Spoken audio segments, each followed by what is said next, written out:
From MTN News, this is Montana This Morning. Many ranchers and farmers live miles from town, so where do they go when they feel they're in crisis? 6:34, find out what Montana is doing to help when it comes to rural residents and mental health. I'm Joe St. George in Memphis. Should artists be compensated when their song plays on the radio? We take a look at the push in Congress to change copyright laws and why broadcasters are saying, not so fast. I'm MTN reporter Cade Mentor. Coming up, I'll discuss more on the recent surge of RV sales. Well, happy Thursday, Southwest Montana, 6:30. Chet Lehman, Matt Elwell. Boy, that scene has little different cars on Montana Avenue there, but no real change in the weather part of it. No, it's just kind of hanging. There's with that a visibility. little bit of light snow. Again, like you said, the visibility is down. You'll see some snow falling, flying behind these cars. Right. But we're not talking a lot of accumulation. Our temperatures, even at 1 degree in Butte, balmy, significantly warmer than it was yesterday, 7 below in Belgrade. There is the potential of some light snow throughout the morning, kind of spreading across the area. It's not going to be consistent, and it won't bring us a lot of snow. We're talking trace amounts, according to the latest model runs coming in. Temperatures back into the low teens, possibly by the afternoon. Again, we are talking some snow. We're going to talk about the record cold temperatures yesterday and what to expect on the flip side heading into the weekend. That's coming up in just a few minutes. All right, thank you, Matt. 6:31 now, our top story all morning long. The streets of Ukraine's capital remain quiet in the early hours this morning after Russian President Vladimir Putin authorized a special military operation into Ukraine's Donbas region. Shortly after Putin's announcement, Russia launched an all-out invasion of Ukraine by land, air, and sea, the biggest attack by one state against another in Europe since World War II. And confirmation of the worst fears of the West. Russia now claimed it knocked out Ukraine's entire air defense network in just a matter of hours. Ukraine, a democratic country of some 44 million people with more than 1,000 years of history, is the largest country in Europe by area after Russia itself. It voted overwhelmingly for independence from Moscow after the fall of the Soviet Union, says it aims to join NATO and the European Union. To a former defense analyst, the current Russia-Ukraine crisis brings up parallels to recent conflicts in the region. And to a local professor here at Carroll College, it's tied in with years of complex history and culture. I think we want simple solutions to what are enduring and long-term questions and problems. Dr. Jeanette Fraguglia, an associate professor of history at Carroll College, first visited the Soviet Union in 1984. She's been watching developments in the region closely, as she was planning to lead a study abroad group to Russia and Ukraine this year. It started out to be Russia and Ukraine, including a one-day excursion to Chernobyl. Then it went to just Russia, and then as of a week or so ago, it was off the menu entirely.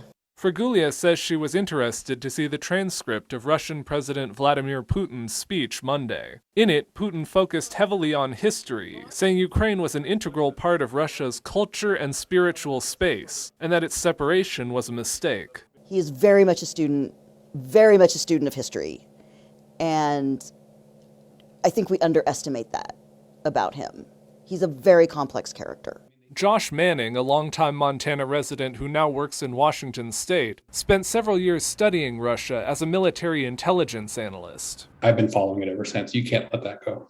He says there are similarities between this situation and previous conflicts, including in Georgia in 2008 and eastern Ukraine in 2014. But in those cases, we saw only limited incursions. Here, he says signs point to a full-scale invasion. I mean, I know there are people who are like, they're bluffing. This is all just a thing. It'll be limited. This is not going to be limited. You don't park 200,000 troops, vast armadas of ships and warplanes and bombers near a country if you're just going to go in and take a few yards of territory. Manning sees this move by Russia as a signal they'll take steps to stand against continuing democratization efforts. I hope people are paying attention. I hope people aren't thinking this is some distant conflict that doesn't matter. This is a wave that starts out somewhere, but eventually that wave ends up coming home.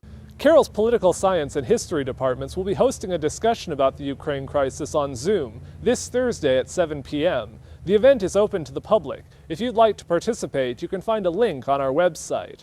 In Helena, Jonathan Amberian, MTN News. All right, thank you very much, Jonathan. In other news this morning, they typically live miles from town. So when the people responsible for putting the food on our table need professional to talk to, Where do they turn? In this morning's Two Americas report, Matt Pearl looks at the crisis in rural America when it comes to mental health and what Montana is doing to try to address the problem.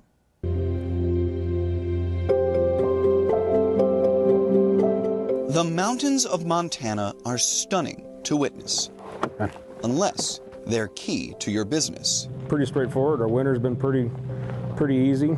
Kind of a catch-22 coming off the drought from last year. We look up in the mountains and there's no snow up there, so.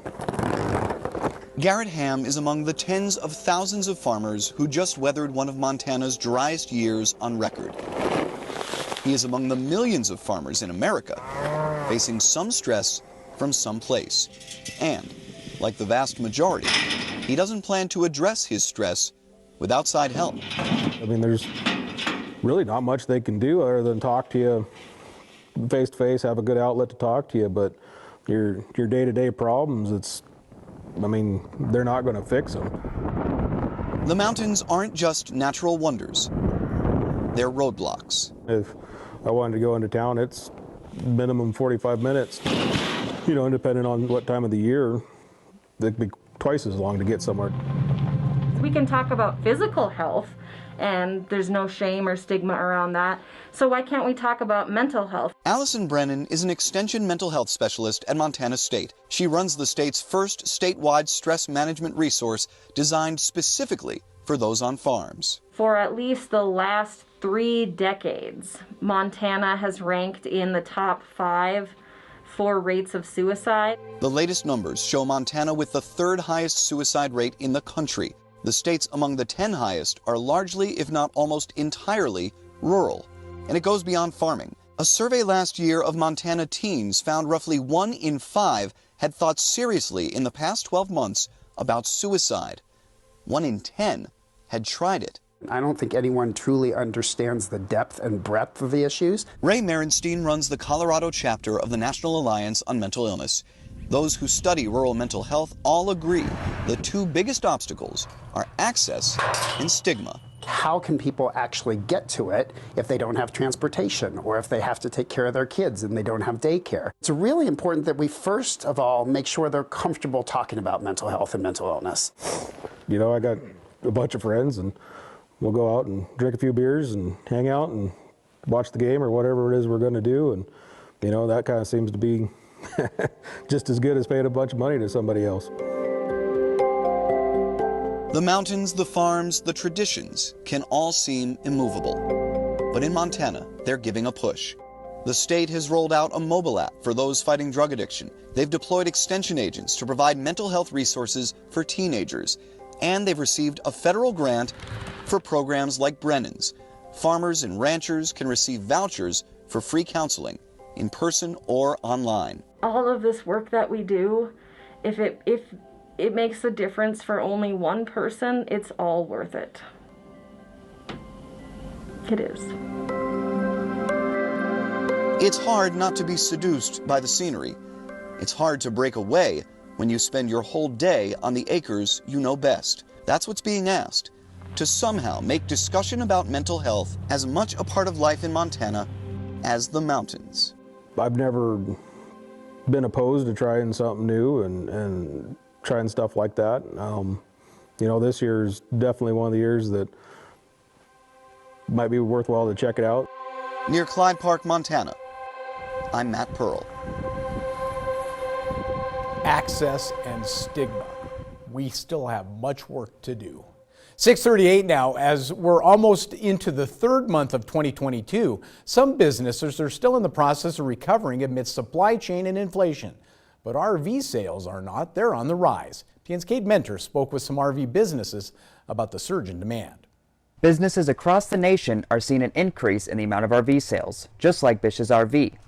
And this trend is expected to grow throughout 2022. We definitely saw a big pickup in business. Unlike many aspects of the travel and tourism industry, RV sales are off to a hot start. We had a big RV show just last month. We ended up selling right around 30 RVs in just a matter of 3 days.